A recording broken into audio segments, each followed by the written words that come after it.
বিদ্যুৎ না থাকার জন্য আমরা বরফ পাই না, ঠিক মতন মাছও ধরতে পারি না সমুদ্রে।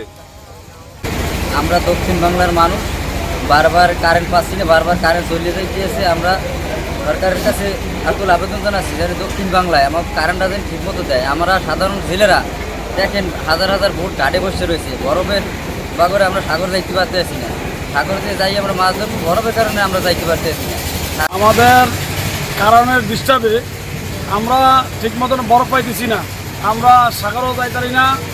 আমাদের সিজন শেষ হয়ে গেছে, ফরা কিনা অনেকে আমাদের লক্ষ লক্ষ টাকা কোম্পানিদের গুণাগারী, আমার শ্রমিকের মানে কি অনেকে ফ্যাট চলে না, শ্রমিক বড় অসহায় হয়ে গেছে। আমরা যদি ঠিকমতো কারেন্ট সাপ্লাই বরফ পাই এবং মানিক এনেকে বরফের জন্য আমাদের মানিক এনেকে আমরা মানে শেষ সিজন শেষ, আমাদের পাতলা আছে আর 2-3 দিনই বইব। এর পরে কিনা নাকি আমরা মানে আমাদের শ্রমিক বড় অসহায় হয়ে গেছে।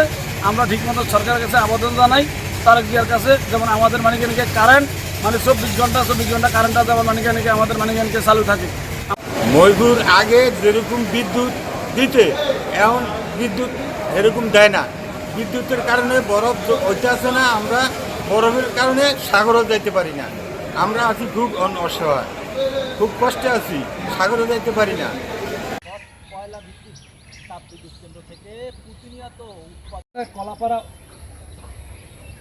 জেলার কলাপাড়া উপজেলার ধানখালি